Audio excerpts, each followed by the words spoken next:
Okay, so it's Friday. I've got some relationships. It's 2025. We're going to increase your libido. We're going to get you off right this 2025. Get you off. We're going to get you off right. We're going to kick this bad boy right off. That was a good one. Get you off. Get you off right, 2025. Here we go. You know, to be honest with you, here we go. I just don't think anything's going to ever change. I don't think anything's going to ever change until women are with women and men are with men. And then I think the world will be a bit happier. Because sexually, they're all on the same page, most of them. Just saying, it's very complicated when you begin to mix men and women. It is the most complicated thing one could do, yet they did it. Someone did it. I don't know why they did it, but they did it. And here we are. It's, you know what?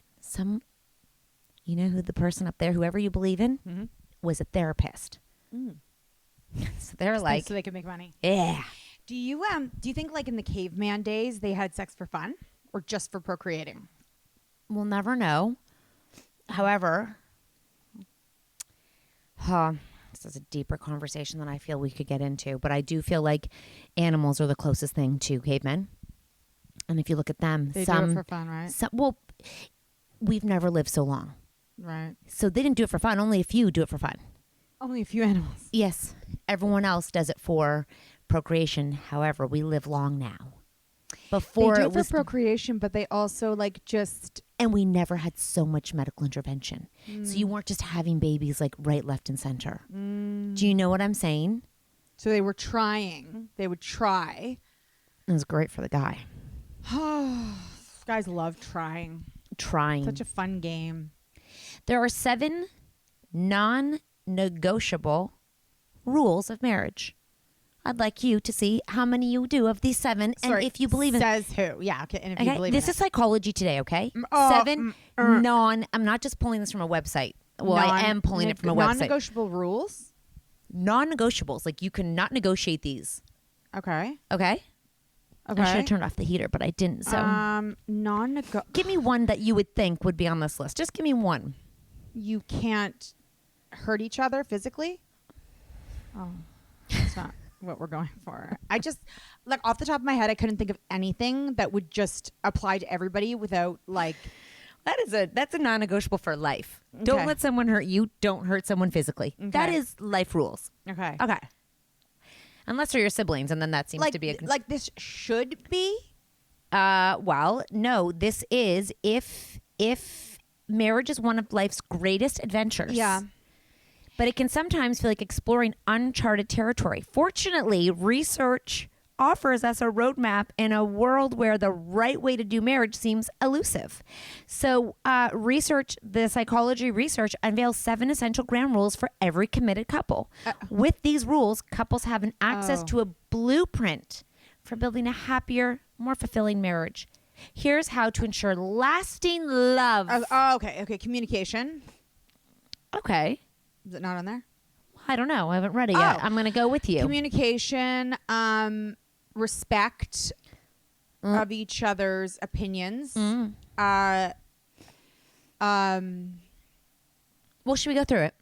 Oh, I'm trying to guess. Can you guess some? Or are you reading? I mean, I kind of read it. Ish. Like I went through the things to see. Communication, respect for other people's opinions, being flexible or be able to find like an in between. Like what's that called? Negotiable. I would say be open with your finances. Oh, so honest. Honest with your finances. What do you think? Some people lie about them? Out of curiosity? Oh my God, yes. Like they actually lie about their finances. Like literally lie. Yeah, like when I say that, I mean like maybe someone's going off and investing some money that they don't know the other one, or she's buying things and not telling him about it. There's something wrong with that?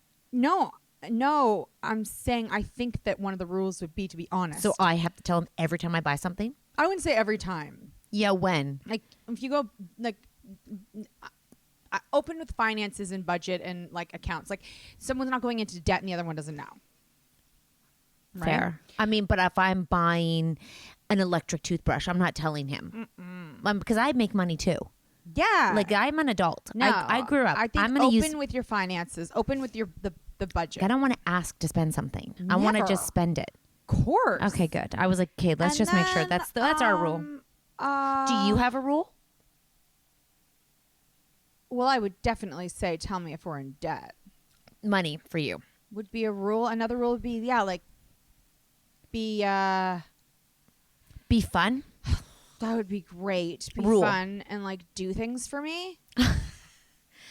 Just do things for me. Like today I have gas in my car, but there's not much. So Tucker's like, are you going to get gas? And I'm like, no, I like to go, hey, Mark, take my car. And then when he takes my car, obviously it gets full. So sneaky honesty. Oh, well, I don't think that was sneaky. No, hey, go take my car. And then he Yeah. gets in there. And there's no That's gas. not transparent. No. You should really always have my wine fridge full. Oh, wow. So your rules Not are, being taken care of. If I open it up. and it's empty. Right. And like be clean, Physically. physically clean. Okay. Like clean yourself. Clean yourself. Get your hair cut. Haircut. And Cleanliness. Physical cleanliness. other than that, Nothing. do shit for me. Be clean. And Tell clean. me if we're in debt. Natalie's hot 4 hard rules. Clean yourself. Fill my fridge. Don't go into debt. And Do everything for me. do things for Anything me. you can possibly think of, just do it for me. Then do it again. Yeah. Okay. That was an interesting one. I like those for you. You? What are yours? My hard ones are say what you mean and mean what you say. Oh. Like, just say it. Say it. Don't if you're in a mood, just what are you in a mood about? I don't want to guess don't want to guess this. If you're mad at me, what are you mad about? Let's go. Let's land the fucking plane. I'm not in the mood to like look at your mood and be like, what? I'm not decoding. I'm not your parent. I am your partner. Let's go. Communicate with me. And vice versa. The second one would be, you're not my parent. I am your partner, not your parent. And you're not my parent. Yep. I don't want to parent you and don't parent me. That's right. Yeah. I am an individual. You are an individual.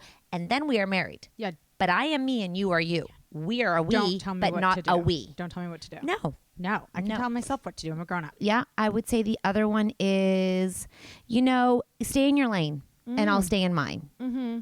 And what I mean, stay in your lane.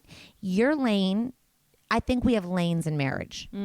And it's fine for you to put your ticker on and pass through, but don't stay in it. Like, don't stay here because we have roles from the very beginning. If you want to change lanes, give me a heads up. But don't get mad if you all of a sudden want me to change lanes, but you didn't give me a heads up that the lane was changing. So example would be like, we assume roles, we assume responsibilities when you're first engaged or married. Like a very basic one. Let me see if I'm just catching your drift. Yeah. If you always take out the garbage, Just keep taking out the garbage. don't all of a sudden not take out the garbage and be like, oh, no one took out the garbage. It's like, Yep. whoa. Yep. Yeah. And I think women are more guilty of this than men, to be honest with you. Like, if I'm always making dinner and then I'm getting mad at you for not making dinner, I can't be mad at you if I've never asked you to No. help with dinner. No. I think a lot of people get fed I up also with don't that want. shit. I also don't want your dinner. Yeah, no. I Yeah. don't want your dinner. Yeah. I just think those things where it's like, don't get mad at me for things you've never, and I'm not going to get mad at you. Like, if you don't want to clean the fucking garage, I'm not going to go clean the garage. I'm going to fight. That's your fucking garage. Do your garage. I don't want do that shit. And I would say get a life. Oh God. I think that's rule number 1. I really do think that's rule number 1. Don't put all your eggs in my basket. I have my own eggs, and they're warm in my basket. I don't need your eggs in my basket. I've got 3 eggs. I Yeah. mean, I've got 3 baskets on Yeah. top of your basket. I like sharing a basket, but I don't want your basket Yeah. and mine. I think we have really done. I think we're teaching our kids healthy marriages. I don't think our parents taught us healthy marriages. How about that? I don't mean our parents. I mean our parents' generation. I don't think was a good example of what a good relationship. Oh, you think they did everything together? Yes. And then some. I think it was and when couples broke up, you lost a lot of your life. Like, you no longer had anything because they took one side. So my husband is going away on a trip, and I'm like, go for as long as you can. Like go, because every day you're away and outside of this family and away from me is a day that you're thinking about yourself and working on who you are and your relationships and your life and your thoughts and who you are. Yeah. Like, who are you? Yeah. Because ultimately, we're living long, okay? People are living a very, very long time. You have your kids before they get their own life. I know we just said they come back, but essentially they get their own lives. Till about 18. Even now our kids have most of their own lives, unless they always want us to take them somewhere. What are you doing when they're not here? What does this look like? Because one day you're not waking up and changing your life. Who you're married to right now is a very good indication of who they're going to be 10 years from now. They're not all of a sudden going to change. So what are your interests? What are your, that's why I'm so big this year on like busting out and making memories with the kids, because I don't think it's going to happen if we wait for everybody. It's not going to happen. We'll get one trip maybe. Because my husband's like, why can't we all go to the Bahamas? And I was like, well, first of all, I know it's going to be by the way, five rooms. Yeah, and also I know that's what everybody's thinking. Yeah, well, because I booked it. Yeah, sorry, and you know what? It's going to go on work, and sorry, but everyone else has a plan, and also you can't. You were very free to come to me and say, I booked Bahamas for the family. Exactly. You are very free to do that. I see how you spend your money other ways. Yeah. This was your choice. Yeah, and I mean, you're more than welcome to join another time. Like, this was and then if you want to go on the trips with the kids, go crazy. Oh my God, take them. Take them. I said to my one son, we were watching a real estate show about New York yesterday, and I was like, do you want to go to New York? And he's like, because I'm like, oh, you've never been. Would you want to go? And he's like, just want to go to Yankee Stadium. I'm like, oh, well, yeah, then you should go. Dad should take you. Yeah, that's how I feel. I feel not one for all and all for one. I feel that. I don't feel like my son would have enjoyed New York at all. That he would have hated New York. He would have hated what we were doing. And not everyone has the same interest in the family. And I think that if I've said this before to you, and maybe not on here, but if you don't build the relationship with your kids of what you want, if you just do a family, group family, you'll never have a relationship with them. And you're never, most likely as a family, going to get everyone together going forward in their lives. So if it's like, if everyone can't do it, nothing happens. And that's a reality for a lot of families where they're like, oh, everyone's so busy, we can't get together. So, and then you see the other families were like, well, they weren't able to go, so we just went. Yep.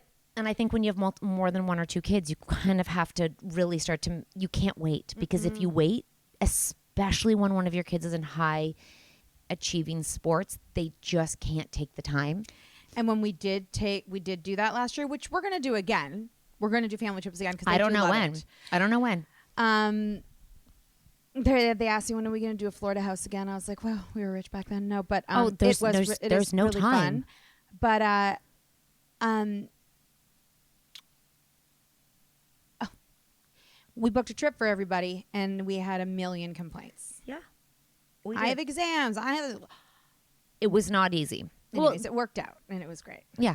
So here are the real rules. The 7 non-negotiables.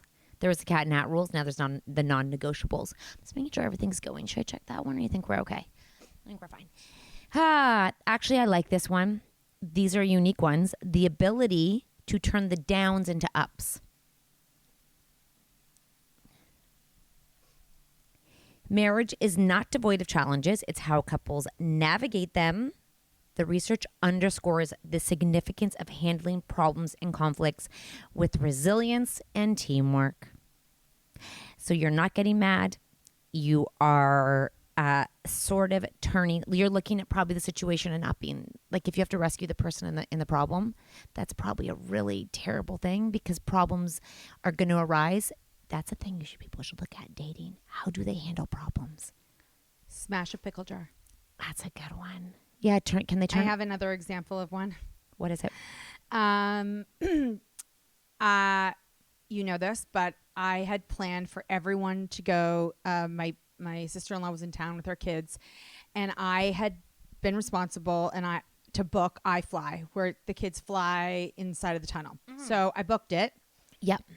And when I got there, they were like, well, first of all, it wasn't open until a certain time. And I I had made the appointment I'd made an appointment for the wrong time. So they didn't have space for us. Okay. We've driven out outside the city maybe like 50 minutes. Okay. Everyone just stands there like this. Like annoyed with me. I'm like, in those situations, I actually think this all the time too, with like when people get really mad at people who make big mistakes when they're driving. Yeah. I'm like, nobody wanted to make that mistake. Nobody wanted to book the wrong time. I had booked a dinner in Costa Rica for 7 a.m. instead of 7 p.m. Amazing. That should be allowed. Dinner's not at 7 a.m. Yeah, we shouldn't even be able to make that reservation.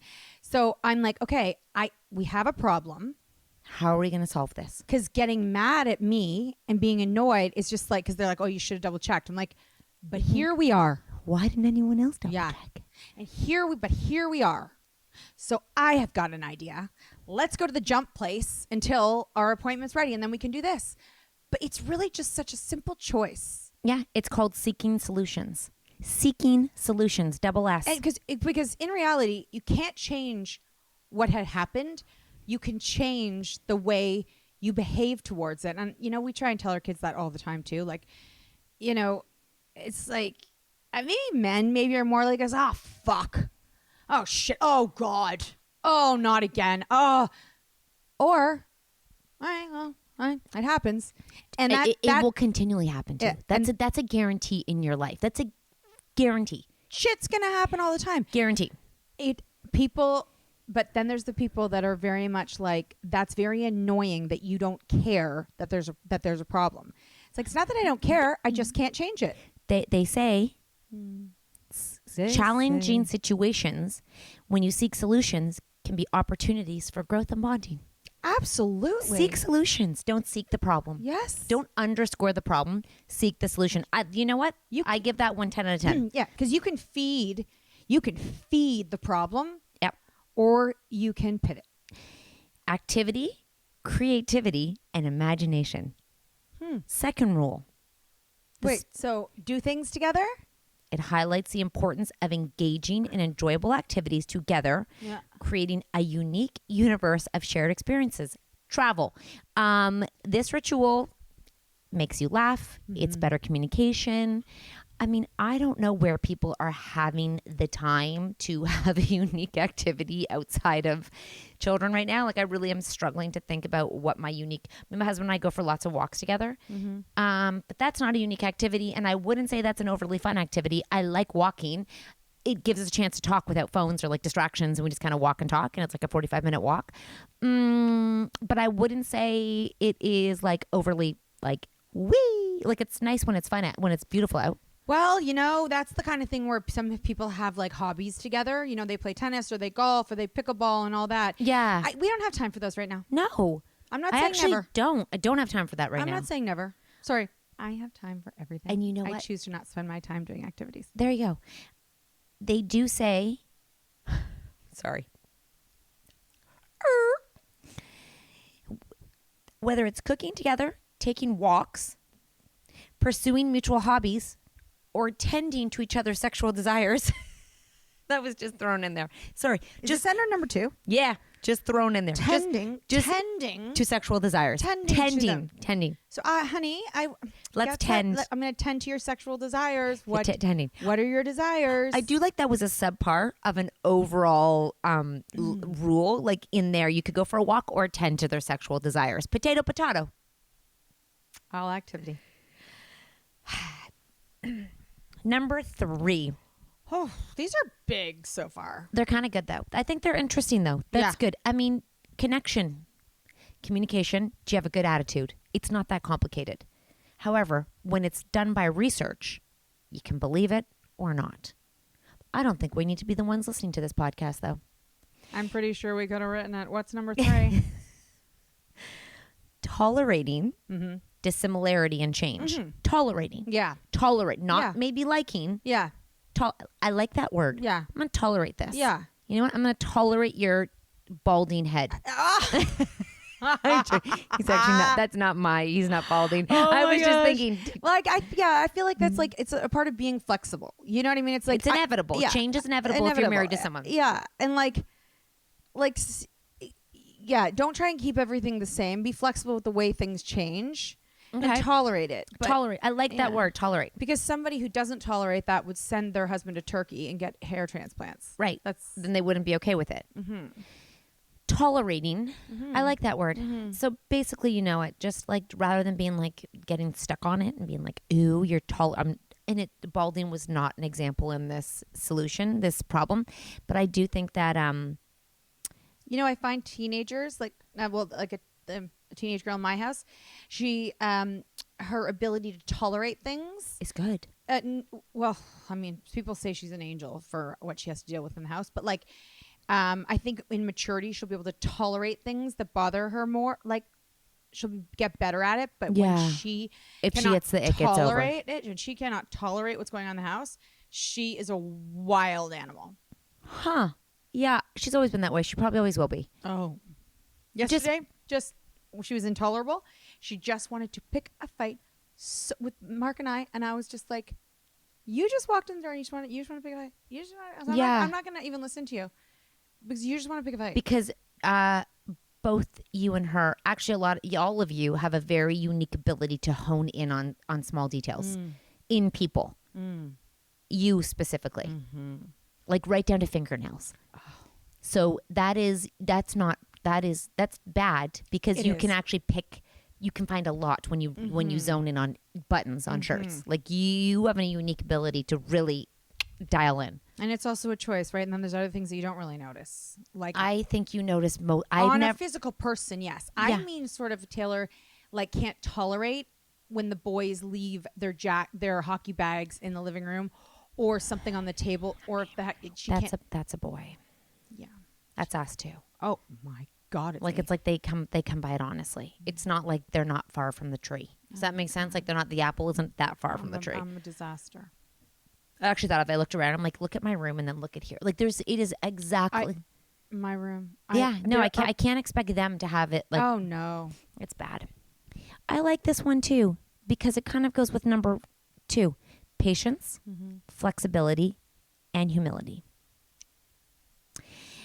The author suggests that couples who can handle disagreements with grace and compromise tend to experience greater satisfaction, and rather than fixating on minor annoyances or imperfections, they focus on approaching each other with positive qualities and strengths. It's an attitude of gratitude and understanding. It can be much more harmonious than thinking you're always right. You know, gratitude. I feel like the description of those things, I can't believe myself sometimes. How great gratitude you are. Gratitude one, but also the what was another one of those words? Positive qualities, harmony, fulfillment, gratitude, fixating on minor annoyances. Oh, that. Okay, so that's funny because that's what the fixating on minor annoyances. Like I feel like when you have a boyfriend and he's not going to be the love of your life and you're going to marry him, those things are you can't. No, because it's your body telling you you don't like it's not. This isn't the right thing. I watch and see my husband do annoying things, and I'm in awe of myself for being tolerating it. Yeah, I can't believe it. You're so proud of yourself for tolerating his annoyingness. I can't believe myself. Wow. I don't even know what it is because it's been 20 years. Real question. Yeah. If you weren't medicated, do you think, because I don't know. Do you, because I remember you would hyperfixate. Do you think it would go into relationships? I don't think so because people, I don't have a lot of a memory of people really ever annoying me or bothering me. Okay, that's good. It's more like the medication isn't about the way I see other people. It's the way I internally feel. Good. But yeah, I just cannot believe I have been with the same person who is not perfect at all. No. It blows my mind too that you could, like, knowing us and everything that we think and do, that we can tolerate those two for so long and never consider divorcing them. Huh. That's I can't believe myself. I thought for sure I would be a divorced woman. What? Oh yeah, thought for sure. I never had a dream of being married for 50 years. I never had. You thought for sure you'd be divorced. Yeah, I never thought I'd make it. And I don't mean with Mark. I just mean like as a person. I know. Yeah. You never thought. I didn't. I couldn't fathom liking somebody, a boy, for that long. I could be friends with girls for, pulling a muscle, Charlie horse. Oh, God. Oh, dear. Oh, God. I could not fathom liking a boy for that long. And I also thought, like, it'd be fun. Like, I just thought there would be more drama in my relationship. That's what you want. No, it's what I thought. You'd I don't be like, actually want. But like you want to not like yelling, but just like, I don't know if he leaves or I leave and I start again. And like, I never had a fantasy of a long lasting marriage. Huh. I went to a psychic at a young age, and they told me I would. Oh, So I was like, okay. I never didn't. I never have. It Never. just was what it was. Yeah. I'm gonna have grandkids. Yeah. I've been told that. So I. This is sound crazy, but Well, I believe I had a great yeah. psychic. I Oh my do. gosh. I do. I should find my great one. My mom sent her to me. Yeah, I have a great psychic, and I believe that. So yeah.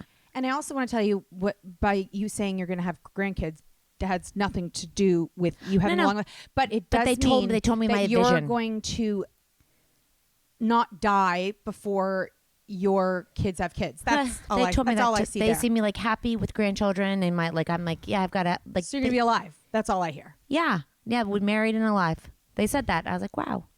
I was like, anything else? They're like, that's up to you. I was like, okay.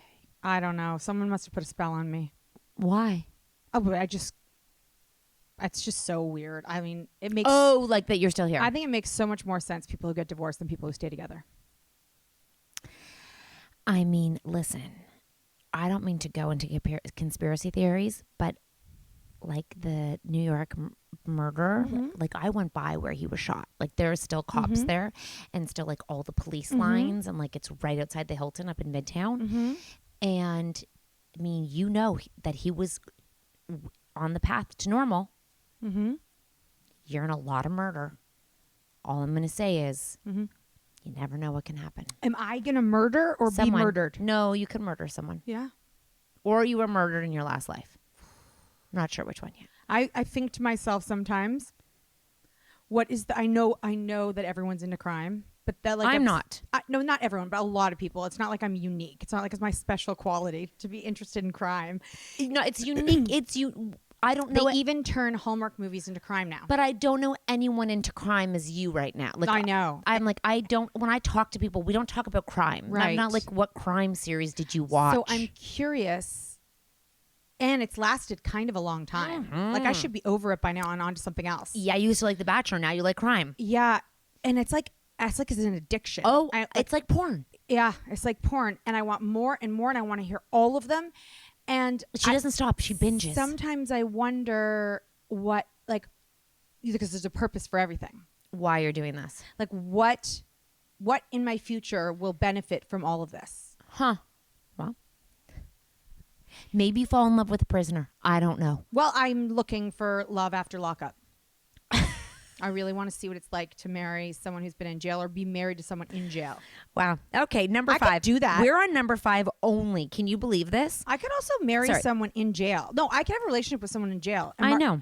And it wouldn't be like cheating. Yes, it would. Ugh, Catherine. We're already at 30 minutes. I'm going to go faster.